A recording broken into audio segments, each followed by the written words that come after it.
Hello and welcome to The Craft and Calling. I am your host, Christine Marie, and today I am so incredibly excited to have this conversation. We are going to be diving into how can residential businesses make the leap to commercial businesses? What does it take for leaders to really cultivate the full sense of who they need to be in order to make that leap?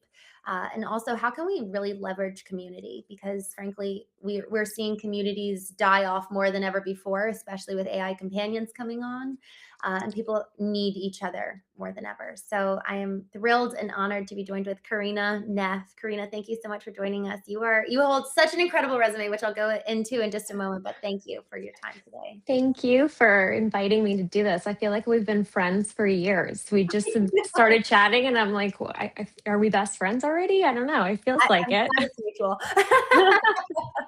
I mean, it's so fun. I was doing a little bit of stalking as one does before we joined.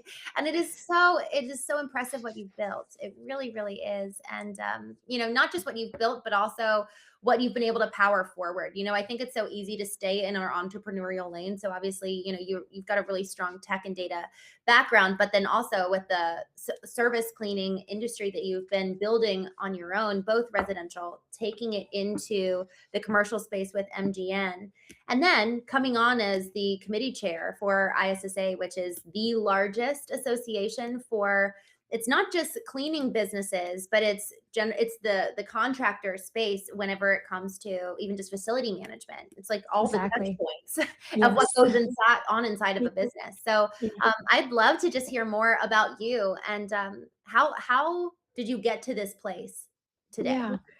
Oh, I'm so honestly, I think, one of the things that I'm consistently, this era, if you will, feels a lot like gratitude in terms of I've been put in places or situations, and I have the pleasure and honor to serve the way that I do because this industry has given so much to my family. My parents came over to the US in 1989 from Peru, and they started a residential cleaning company. And that residential cleaning company provided an enormous amount of opportunity for my brothers and I. It put us through college. I went to George Mason University. I graduated with a degree in public relations, and my mother asked me to come and help and do some work for her. And so I begrudgingly did so, but I think two really critical components happened for me there. It was the enormous amount of love and gratitude I started to have for this cleaning industry that had given so much, but also this infatuation with technology, right? And so, what I also knew very early on is that the residential space in the DC metro area is very saturated. And I also understood because of the proximity to the federal government, being women owned, minority owned, I knew that the financial gains were incredible, right? And so I was like, this is a no brainer for us to go into the commercial space. I just remember having like multiple conversations with our customers that were taking hours and hours of my time and just draining for like $150 biweekly. And I'm like, this is not for me. Like, Yes. this is not going to work out. So, and to have the same type of resources into the commercial space and Mm. have $1 million contracts, $3 million contracts, it just was like, okay, this makes sense. So I ended up starting a commercial cleaning company called MGN, like you mentioned, and I was very blessed with the connections, getting two large contracts with the FDA and FBI, respectively with Colliers and Cushman. And then COVID happened. And so I had to get super creative about not only securing new opportunities, but also differentiating myself. And I remember thinking, okay, well, what does everyone want right now in the cleaning space? And it was accountability and transparency, right? Remember, Christina, the CDC at that time had passed out those mandates, you had to clean and disinfect multiple times a day. And so what I did was I created an app that was called a cleaning and disinfecting countdown.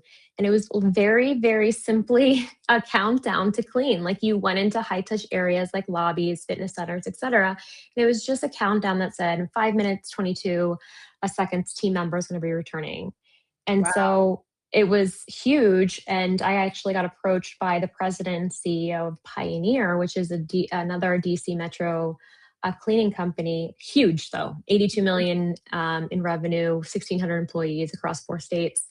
And Chase basically was like, hey, you're smart. Why don't you come and sell me your company, sell me your app, and join my team and run my tech? And Wow. so I had learned to code, right? I'd done it. I had built an app and but I was all self taught. So to have that opportunity to come into that organization in that way and take over the technology and build a fully integrated service platform, I think again was this place of like gratitude. Like, how am I awarded this opportunity to serve in this way and build technology for the frontline team member? So all to say that, I've been in this space my whole life. The residential really is where I started.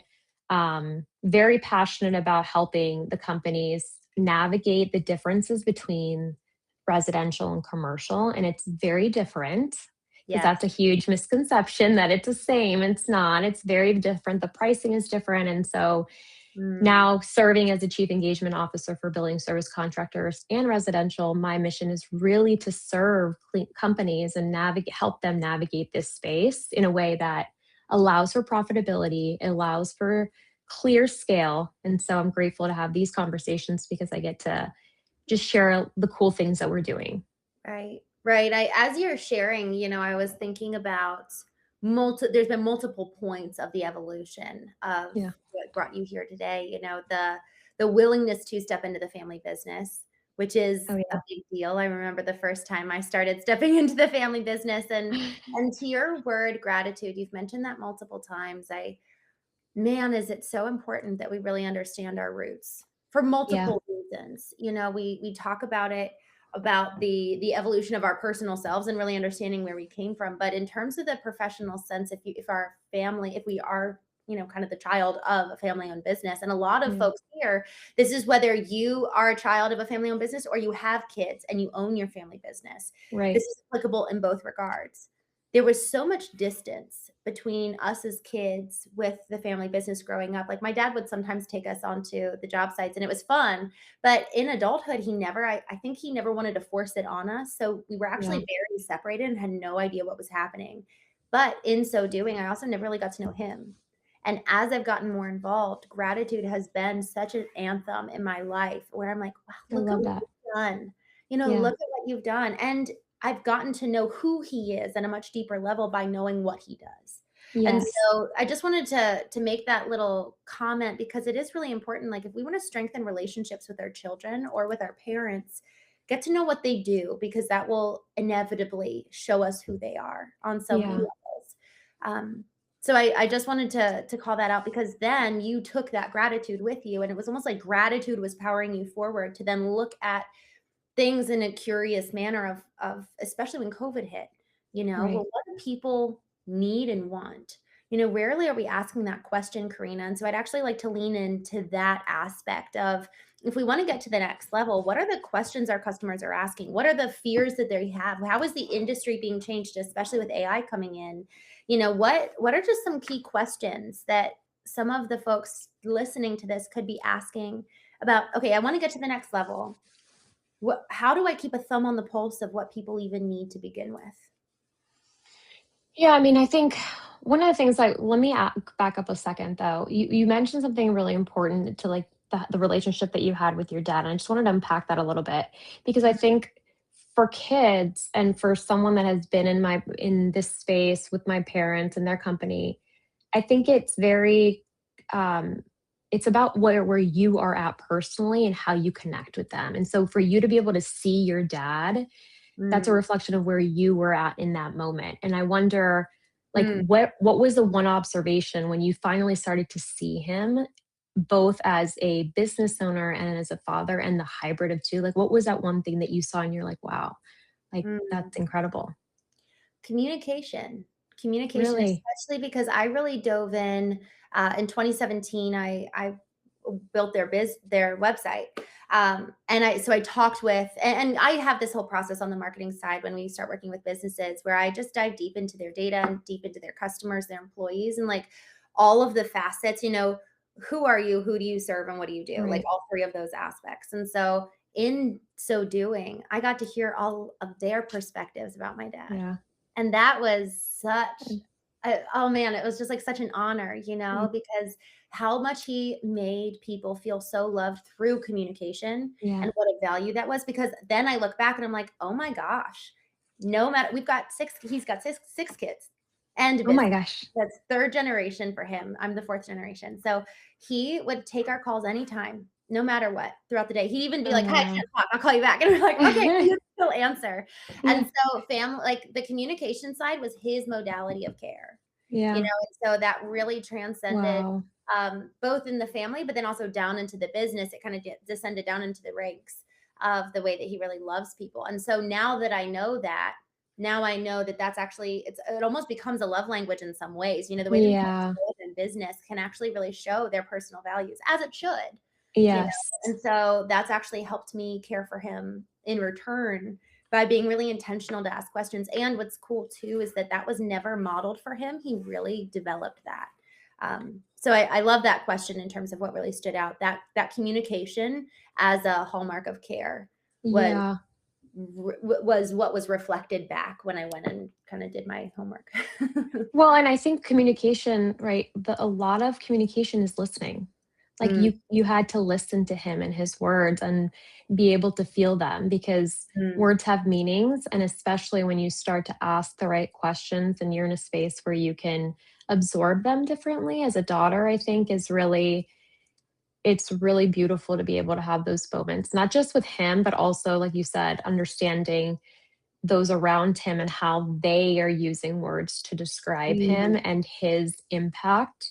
And mhm. that's legacy, that's generational legacy. And like that's, I always say this, a good brand, a good company makes you feel something first. That's what it should feel like. It doesn't matter what color at the end of the day, it's how you feel when you interact with that brand. And that seems like, I don't know your dad, but I can feel that you feel something when you're around him or you're communicating with him. And so that's awesome. I hope I get to meet him one day. Yeah, yeah, I hope so. And Karina, I'm so glad you kind of leaned into this because before we jumped on here, we were talking about how getting to the next level in leadership is relational. It's Oh, understanding yeah. how to engage with people. Yeah. And we're not taught that other than, in these conversations or when it is time to level up, we're like, "Oh, wait a second." Or we're God forbid in a rough partnership or relationship, whether it's personal or professional. And it's like, wait, I actually don't know how to do relationships, which constitutes 60 to 70% of our lives. Yeah. We don't know how to do Yeah. that. So this element of communication is so important and just relationships in general. So important. So Well, and important. I think too, one of the things that, I mentioned in terms of technology, right? One of the biggest misconceptions about implementation of technology, adaptation, optimization, I mean, name it, is the emotional intelligence component or the cultural impact. And that means that you can want all the fancy AI things and agents and different platforms, but until you understand culturally what that means from Mm, a change management perspective to it's such a big component of it, and to be successful at it you have to take that into consideration. And I've worked with companies now in all different sizes, from a 0 to 1 million in revenue to $350 million in revenue, and that piece of it culturally and understanding the like delicacy that you have to treat these types of changes from emotional intelligence and being respectful of people have been doing things a certain way for many, many years. And even if it wasn't, right, that's somebody's personal um, ownership component. That's what they feel prideful of. And if you don't understand how to communicate or articulate, to your point, the why behind it, then people often feel very resentful or miss just overlooked, like their opinion wasn't really taken into consideration. So mm, that is always something that I've been very vocal about when you talk about technology. Mm, it's very important that you understand the emotional intelligence component of it and how it changes a culture mm. significantly. So good. I'm so glad you brought that up because so often it's like tech and digital transformation way over Oh, there yeah. and then Yeah. people way over there rather Yeah. than realizing it's so integrated, Yeah. we really haven't looked at the business as we should the human being, which is we've got the left hemisphere of the brain and the right hemisphere of the brain. They're both Right. the same person, same with Right. the business. Customers are buying off of emotion and employees are staying for the most part based on emotion, whether it's the Right. emotion of your family, I have to provide for them, or the emotion towards the mission, the emotion towards their people. What is actually retaining, much less moving us in the direction of pursuing a business, to your point, is emotion. That's what Yeah. constitutes a strong brand to begin with. So Yeah. what have you seen that's been most successful as you're bringing digital transformation into businesses? Like, what is kind of that, like, how do you bridge the gap there where there is fear? I think one of the biggest things is alignment, Mm, right? I think understanding stakeholders, and this is one of the things that I've learned. I have been very blessed to surround myself with some of the smartest people in our industry. Like yeah. the level of business acumen that this specific team has made me smarter, sharper, faster, stronger, like all the things that I remember coming into strategy. And I'm very, not only I love building decks and I'm very creative, and I in terms of like um execution, I feel like that's really where I thrive, if you will. But when it comes to like workflows and SOPs and things like that, I remember being in strategy one day for day one, and one of the CEOs, it was a CFO, he literally grabbed a white paper. He put it, this huge paper, and he put, this is the problem and this is the solution. Do we all agree? And everybody was like, yeah, yeah. And he was like, okay. He wrote everybody's name and he said, come up here and sign it. And I was like, well, that's Wow. weird. And so he was like, now that you've signed it, and it's okay if right now, like, let's unpack it. And he gave everyone a safe space for us to like talk through why we were feeling a little bit because it was a huge change. He's like, but if you sign that paper, that means that you agree. And so for the remainder of this project, Mm, that I'm going to consistently hold you to that because this is alignment. This is where we started. wow. And so that visual to me, it just fundamentally changed the way that I Mm, like incorporated stakeholder alignment and the importance of pointing back to something and saying like yes. your word at the end of the day is important, and yes, you can have challenges, but you said that you were going to do something, this is how you're going to do it, Wow. and you're a representative of your department, and so you have to rally, you have to come together as far as the greater mission of this huge project.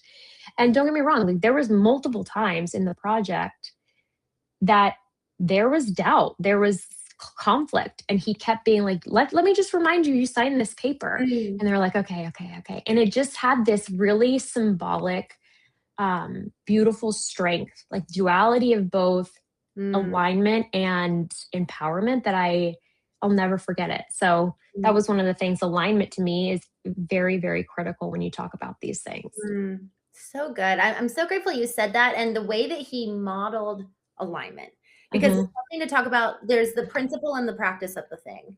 And a Yep. lot of times we're all like, yeah, that sounds great. But then Yep. actual implementation, it's like, Yeah. okay, now I'm lost.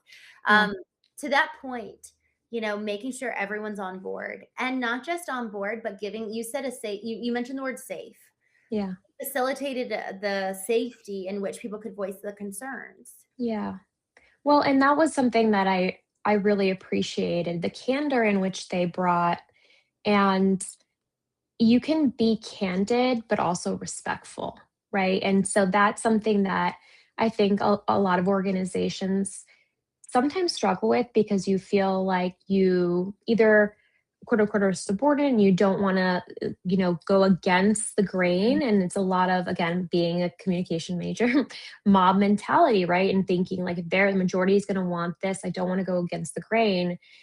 And this specific organization, they very much cultivated a culture that allows you to be vocal about your disagreements, or vocal about your maybe not disagreements, but your hesitations in a way that is honest, respectful, Mhm. and progressive, which is something Mhm. very hard. And I'll say that again. Progressive means that you're wanting to communicate that you don't agree, but you're willing to move forward. Because it's one thing to say, I don't like this because of this. And it's another thing to be like, that's not going to work.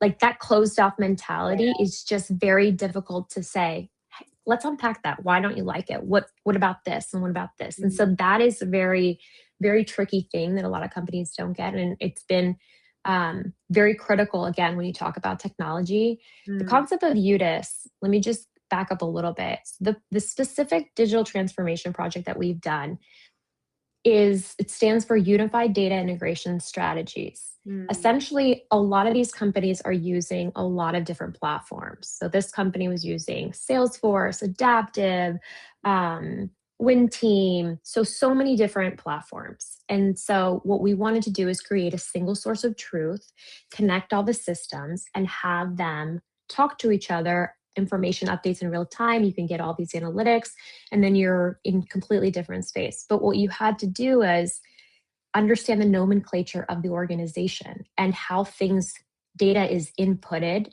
and that you're only as strong as your input, right? The output is only as strong as your input, rather. So that component of it was very, very important for us to start, because then it starts to unravel, like, oh my gosh, but we don't do it that way. And then people get very defensive. And it's like, we're not attacking you, we're attacking the problem. So don't worry, it's no one's fault. And I think that was something super critical too, is like, it's not a reflection if something's wrong, quote unquote wrong. It's not a reflection of you. It's just the environment. And you have to choose to be offended. And that's something that's also been something that's kind of been ingrained in my brain, is choosing to be offended. If you say to me like, "Oh, I don't really love your shirt," I can take that and say, "Man, that's so rude," or "You just don't like my shirt." It's in my power and my control to absorb it or take it, or I can just walk away from it. And that's my choice. And it's helped so much when it comes to leadership. Choosing to be offended has changed the way that I fundamentally approach leadership. It really does. Mhm. I'm so grateful for that point. Choice. You know, Yeah. Viktor Frankl and Man's Search for Meaning. He was a psychologist, and in Auschwitz, his wife was taken and put into the gas chamber, and he lost Oh my God. every bit of human freedom. And he said, you can take everything from me, but you cannot take choice. That is, of all things, Wow. the greatest of all human freedoms. And Yeah. it really is. We get to choose the impact other people have Yeah. on us. Yeah. And same thing, the impact we have on others, like Yeah. recognizing. So I'm so glad that you brought up emotional intelligence, because we have spent our entire lives cultivating our IQ. And now we're actually spending a lot of time cultivating Yeah. the artificial intelligence. I'm like, okay, Yeah. this, but then the emotional piece is so important for the bottom line revenue as well as unity, Yeah. So like Yeah. you're the very first word for Udis is unified. It Yeah. goes beyond the technological side to the people Yeah. side too. Yes. Oh yeah. 100%. And I Mm. think in this business, having emotional intelligence from a relationship or referral basis is really critical. Like, understanding where people are at, inter what I, again, jumped over from residential to commercial, I consistently put myself in environments where I was uncomfortable at first. I went to BOMA, IRM, IFMA, chamber events. Like, I was very shy and I didn't want to go, but I purposely put myself, because I remember thinking, I have to be comfortable with being uncomfortable. That's just what has to happen. And emotionally, being able to absorb someone's energy, number one, and really listen to where they're at to properly serve them. Because I hate selling, I hate sales, because I hate that feeling of bothering someone. But I always approach it from, you have a problem and I'd love to be the solution, but maybe I'm not. And so that's where, when I would have these conversations, emotionally connecting with someone to know, like, how can I genuinely help you? I want to be able to help you because I care about what you're going through. And understanding some cues that most people, I think, often miss when Right. it comes to business, because you're just trained to look for like certain words. And in reality, you just have to connect with a human. You have to understand who they are and what they need. And if a business relationship cultivates, then that's great.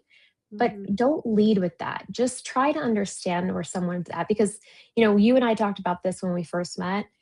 A lot of us carry a lot of weight Mhm. personally and professionally. And it's, you never know what someone's going through. And just to be able to sit with a stranger and just listen to them for Mhm. even 5 minutes and not have to like, you just let them be. Just let them be and listen. I promise you, you're going to get a lot of different opportunities. It's not about selling, it's about connecting. It's really about engaging with intentionality, honestly. Mhm. I mean, it goes back to kind of a full circle to listening as Yeah. the modality of communication. It's Yeah. like Yeah. listening for market changes, listening Yeah. to even potential vendor relationships and partner relationships, like listening Yeah. to form that connection. Um, and then for honestly, the connection also flows in new products. Like now it's like Yes. you're looking for something to plug into, and now it's like, okay, now we've got the connection Yeah. because now I'm curating my product offering, services, delivery, whatever it Yeah. is that you're creating. You've identified where's there the connection point for us to plug this into. So with residential, you were able to develop something very specific for the commercial side to then have that connection point. And so Yes. but you had to listen. Like that's Yeah. where the app came from, was the result of that process. And so I think that when we think about, okay, how do I make the transition from residential to commercial? How do I scale my business? Are we actually taking the time to listen? I Yeah. sat with the former president and CEO of Jiffy Lube, who grew Jiffy Lube to what it is today. Oh, wow.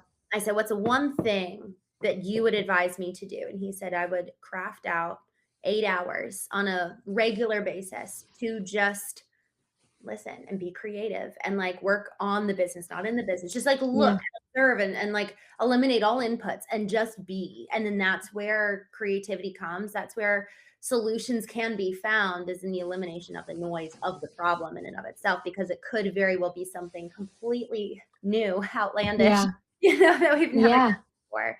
So Yes. I really love the listening piece, because then it also, to that point, listening to what is coming up for you, your intuition. Like intuition is a very powerful tool Oh, if we yeah. leverage it. Oh, yeah. I think that's such a, listening, you absorb and listen to things different depending on your mindset. Like Mm, when I can listen, but I don't always hear, right? And that's something for me specifically, just to like a little bit of self-awareness. I hear I My kids will sometimes say, I have 2 teenagers, right? And so I'll listen to them and they'll say stuff to me, and sometimes I hear what they're saying completely different, especially the boys, because there are certain nuggets in there that they're saying, and it's like I have to be better about actually hearing them and being present for that moment. And the exact same thing that they could have said, and I'm either between meetings, or I'm grabbing coffee, going out the door, or I'm going between like picking one up. It's different, and I think that is a skill in of itself. And sometimes you need to hear the same thing multiple times for it to hit different. It's almost like it goes into your heart in different chambers depending on where you're at. And wow. that I think is really, it's been such a blessing and a lot of like aha, because I was raised in an environment where, going back to kind of like generationally, right? My mother worked hours and hours. It was like 18-hour days. Both parents, right? Both parents worked all the time. And I remember thinking, I don't ever want to be like that. Like, I want to be around my kids. I want to go do things. Like, she couldn't go to a lot of things. And I remember having this sort of resentment for her. And now looking back, and the way that I have essentially turned into my mother, no big deal, in the best way. But my God, I mean, it's like the same thing that I've done. And it's now Mm, I see it, and there's so much gratitude for wow. the sacrifice that she did for us, and she consistently does. And I think you said it earlier, right? We show our love in different ways, especially as parents that have been in this space, and now being able to engage with a parent at this as an adult and now helping them, you see Yeah. them completely different. And I hope that my kids one day will see, me the same way that I see my mother, and not hold so much Chills. resentment. Yeah. Yeah. It's real. It's real. It's really real. It is, and I think too, to your point of listening, what are our kids saying about us? You Yeah. know, because it's interesting, and I'm just kind of musing as you say that. Do we our value systems change as we get older and as we come to engage with the world more? But how can we bridge the difference of value systems as a kid to the parent level, even though they might come to appreciate what we are doing now later? How do we Yeah. still allow for the bridge and using that listening? Honestly, it's a tool, it's a tactic, it's a form for connection. So what Yeah. does connection look like when there are fundamentally different values? To your point of alignment in the boardroom, you know, I Right. think of I think of these analogies in business so much. They transcend every area of Oh, life. yeah. So like the boardroom, going into the boardroom, it's like the boardroom of the family. Like you've got a Oh, nucleus. yeah. The boardroom, even I think of my emotional intelligence, intellectual intelligence, physical intelligence. Our body Yeah. keeps a score. That's a title Yeah. of a book around the data that our body stores. Spiritual intelligence. Like I need to actually activate all of those and bring those into the boardroom and sit and listen. Like, all right, how am I Yeah. doing? Am I Yeah. actually rising? Because if we're not rising to the level that we need to in order to take our business to the next level, well, then the business actually might grow, but we're down here. And Right. we haven't cultivated ourselves to come up here. And Right. often, in order for the business to it follows our own growth, and so Right. do our kids. And so I just love that point of, it just made me muse around how do we make sure that there's still connection even if there's not alignment of values. Right.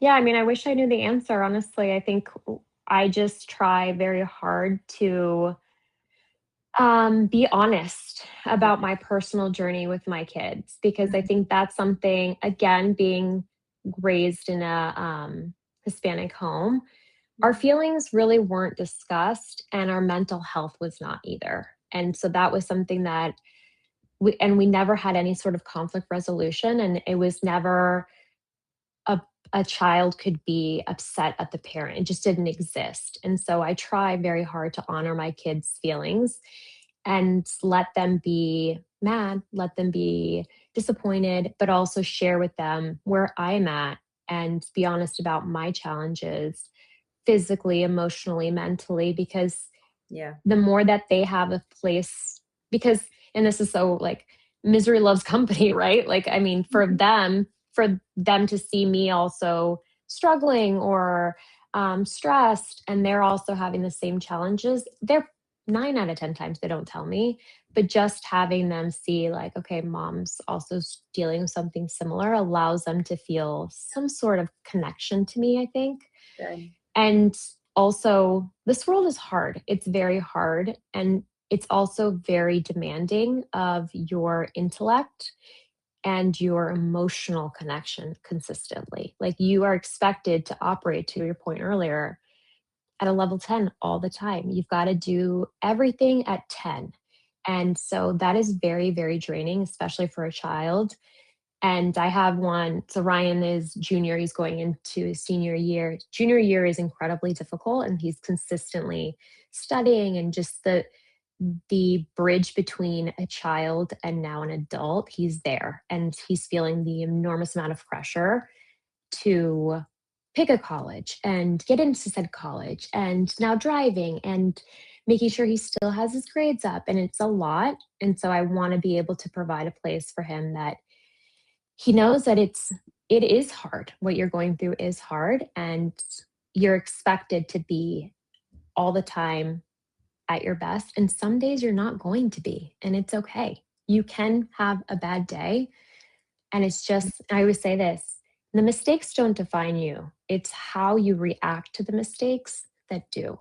And so anyone can have an off day, just recharge. I had so many of those days where I'm Yeah, like, me I too. just need a reset button, please. Mm. So, So good. The listening piece, I feel like you just blended, or rather in addition to it, which is sometimes it actually facilitates the listening to take place when we go first, when we yeah. actually share first how we're doing, and then they feel safe. And so the goal is safety in so many Yes. ways, like safety for innovation, because if Yeah. people don't feel safe to share their opinions, to share their ideas, then they're probably not going to share, and then innovation actually gets hindered. One of our Right. clients is a psychologist, and he talks about that a good bit, like psychological safety in the workplace, Oh, psychological yeah. safety at home, and where you can bring conflicting ideas and not get shut down, and you can bring Right. creative ideas and not get shut down, and you can also say things that you're kind of upset about, so long as there's, I don't, the word boundaries I don't love in this context, but so long as there's almost like rules of engagement. Like Oh, I I love that. the boardroom, whether it's a boardroom with our family or the boardroom with our clients, I think of that as we're entering into the arena, like Theodore Yeah. Roosevelt talks about. You know, Yeah. we're entering Yeah. the arena. And frankly, I do this with my partner. It's like, what are the rules of engagement when we're Yeah. entering into the arena? What does respect look like while speaking the truth? What does it Right. look like to offer creative ideas and then not take it personally when Yeah. they're actually not the best ideas? They're creative, Yeah. but not what we're going to do. Yeah. Yeah. What does the rules of engagement look like? And I think for so many businesses that I've engaged with, I found that actually they talk about values, the principle of the values, but not the practice of the values. Oh, yeah. People to Wow. really implement these values and live them out in practical application. Oh, yeah. I mean, talk about safe. So I think safety to be vocal about your ideas also comes with the understanding that being passive aggressive and silence in a lot of ways has so much erosion to it. Like it just creates so much toxicity, in my opinion. That's where I always try to start the conversation with, there's definitely some things that I may not like, but may not like that you say, but at least say them so you don't hold on to it. And then it comes out in a different aggressive way, because that does more harm Mm, than anything else. Because then what ends up happening is that little passive aggressive seed gets planted in that soil. And then every single word or every other thought or comment, it just cultivates that little seed of passive aggressiveness. And then it sprouts up for you in moments that you may yeah, not really want to have come up.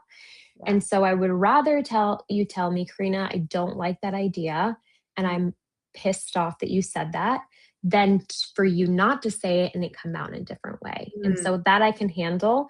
I think the safety that we create like you said, in an organization is paramount to the success of long-term adaptation. Like it's very critical, and also consistency of that safe space, because you can lose that safety yeah, it's crazy. You're having a one bad moment where you say something and it's so difficult to get that back. mm, And so I've always tried really hard, and I'm not great. It's not like I do it perfectly, but I try very hard to center myself when I feel like my face is getting hurt and I'm like, "Oh my gosh, I'm about to," and I'm Thank like, "No." you. Yeah. And those that know me best know, like, when because I'm like, "Okay." And that's my way of like, I'm not gonna say anything. I'm gonna let them finish. And I like fundamentally disagree with what you're saying, but no. And so it is a challenge, but I always want to make sure that I'm respectful and that I honor people's safe space, and they can tell me whatever it is they're feeling in a way that would allow them to feel release, because that ultimately is what we want. We want people to feel release and safe. And vulnerability, this is a Brene Brown quote. Vulnerability is the greatest, what is it? The pathway to like creativity or something. Like you can only be creative if you are in fact vulnerable. And I think Yeah. that's one of the things I've also learned is being okay with making mistakes and vulnerable and letting people in. And I learned that at Pioneer. There was a lot of moments where I was wrong. I was wrong. I was out of line.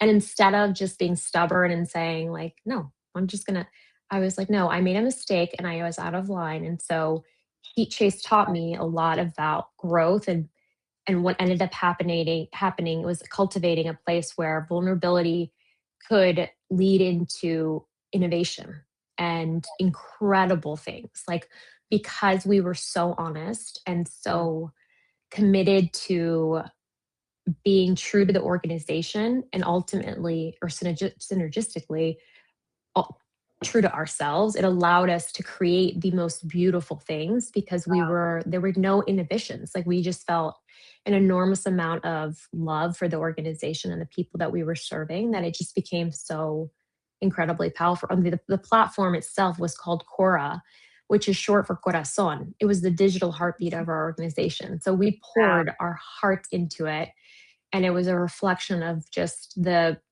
beauty that happens when you really are connected Right. and you can be vulnerable with each other. And that vulnerability, I'm so grateful you brought that up. I love that you quoted Brene Brown. Yeah, I viewed botched it, but that's okay. I viewed emotions as weakness for the majority of my life. I really Oh shamed yeah. myself and now actually no, not really other people, but I shamed myself anytime I felt emotions and then expressed them. It was like, "Ah, Mhm. here I go, being weak again, rather than recognizing that that truly is the pathway to get Oh to yeah. innovation and get to that connection because connection is it's almost the pathway. It's like hand in hand with creativity, you know? And then the Yeah. final result is whatever it is, whether it's in the business or the personal. But those aspects of being creative and creating new solutions, because our ability to create new solutions, not just in our business, but also our family, if we grew up where something was modeled for us that was really unhealthy, we actually have to create something new. We have to Yeah. create new programs, new patterns of thinking and of being in order for the doing to then be different and have different outcomes. The same Right. in business. You know, it's these very similar again principles. So I love that you talked about vulnerability because it really is so important. And if you don't Yeah. have I flew to Colombia last year to work with a team and talk about these things like how do we actually strengthen your ability to engage with each other and basically have a fundamental baseline respect for who each other is. But if you don't Yeah. understand why and how you operate, what motivates you, your idiosyncrasies, it's really hard to have curiosity be in that boardroom rather than judgment. Oh And yeah. so once we kind of start to really understand who the other people are, that's where, you know, when we're talking about getting to that next level in business, especially if we want to do something as big as, okay, we're moving not just from, but we're adding commercial in, it's like, man, a Yeah. whole new business. Oh yeah. And so we have to have that, man, we're better together. We have to have Oh that mindset and that trust to be partnered together. So I just love that you brought that vulnerability piece in because that's so yeah. critical in order to grow and Oh solidify yeah. trust. No, 100%. So ironic that my upbringing, I was never allowed to show emotion. Like I Mhm. just, not that I wasn't allowed, but just there was no time for the emotion to present itself. Yes. Yeah. And crying was seen as a form of fear or failure or Interesting. weakness. Yeah. And so I have this thing that still to this day, I have a very hard time crying because it feels that way. But and it's the reason why I say it's ironic is because as a culture, we're very expressive and we're Yes. very emotional, but Yeah. yet we don't want to talk about the emotions. We Mhm. just want we can be loud and we can be angry, we can be sad. We cannot talk about that. And that was something that I generally struggled with because I didn't know how to your point, be vulnerable with the emotions and then let them. I learned this from one of my friends. When you're feeling an emotion, walk through the emotional tunnel. Don't let it stop. Just walk through it. And that was something that took me a very long time to do because before I was taught that You cannot feel those feelings. You Mm, have to shut them down. So if I felt anger or sadness or fear, it was no, I cannot feel that. And now I'm like, no, let me just feel that sadness, that anger, that disappointment. Let it just come out through the tunnel and let it go yeah. because it's warranted. Let it just go and get through it. And I think that that type of evolution of feeling has allowed me to even curate even more vulnerable place mentally, creatively, that has Mm. just challenged me in ways that I didn't honestly expect, but I welcome, honestly. Mm. I love that you talk about the emotional tunnel because if we don't move through it, we get stuck in it. And that's Yeah. where, to your analogy earlier, of it gets planted. That Yeah. passive aggressiveness gets planted. James Allen wrote this book called As a Man Thinketh, and it talks about our minds being a garden, and everything that we think about is, we're tending to Yeah. something and Yeah. sowing something. And so if we don't, and letting it out speaks again to the arena of like, okay, what are Right. rules of engagement for what letting it out looks like? But man, I just love that you brought that up, Karina, because the definition of emotional intelligence, there's like two parts of it. The first part is the ability to be aware of, understand, and express one's emotions.